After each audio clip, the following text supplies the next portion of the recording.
Bunsod ng pagmamalasakitan sa kapwa at layuning maiwasan ang malalang sakit, isinagawa ng Filipino Community o PhilCom sa Ghana ang isang medical drive, isang paalala na ang maagap na pagpapacheck up ay mahalaga sa pangangalaga ng kalusugan. Samantala, hindi naman nag-atubili ang MCGI sa imbitasyon ng PhilCom upang makibahagi at makatuwang sa nasabing event. Narito ang report ni Rico Rivadinera.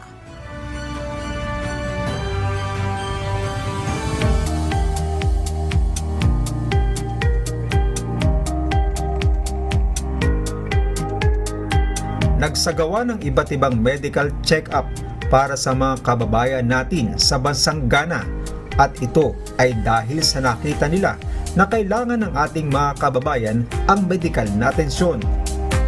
Naisip po namin ito dahil po yung mga Filipino po, usually wala silang time po para po magpa-check up dahil po sa trabaho.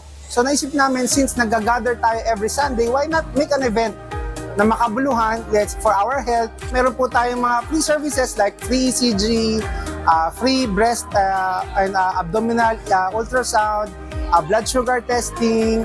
And actually, we are also in partner with through the MCGI, with the National Blood Service of Ghana. Meron din tayong mga blood donation po.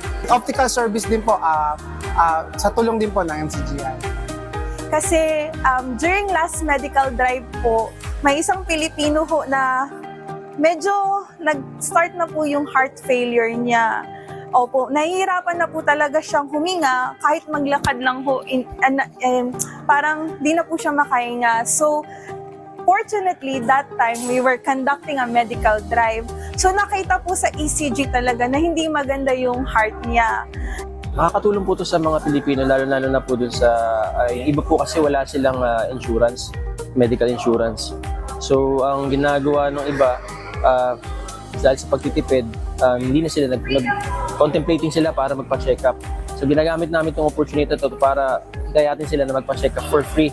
Ayon pa kay Mr. Jerde, na-inspire sila sa ginawang medical mission ng MCGI sa Ghana noong 2024, kung saan nagpunta ang mga MCGI delegates mula sa Europe sa bansa. Sa akin po, personally, yung nakita ko po yung page nyo 6 months ago. Nag-conduct po kayo ng medical drive dito sa Accra, inviting a lot of professions from Europe. So nakita ko po yung grabe yung suporta din po ng mga locals, yung mga tao na tumulong din, mag-volunteer para po ma-provide nyo yung ganitong service. Yun po yung isa sa mga naging aksa, as for me, naging inspirasyon namin para gawin yung mga ganitong bagay po para sa mga Pilipino. Isa sa OFW na nakapag-avail ng free medical services ay isang engineer sa isang kumpanya na matagal lang iniinda ang problema sa kanyang mga mata. Yung avail ko na service is yung optical drive, optical sa glasses po. So nakatulong po siya sa akin dahil sa nalaman ko na every 2 years pala yung pagpalit ng salamin sa mata ko. So ako po ay kagagaling lang sa pagdodonate, sa bloodletting, sa pagdodonate ng dugo.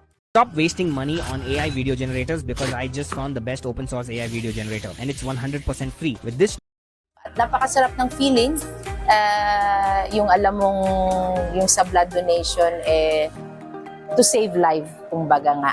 And then at the same time, para sa physically sa katawan din natin, time to time kailangan din talaga natin tong gawin yung sa pag-blood donations.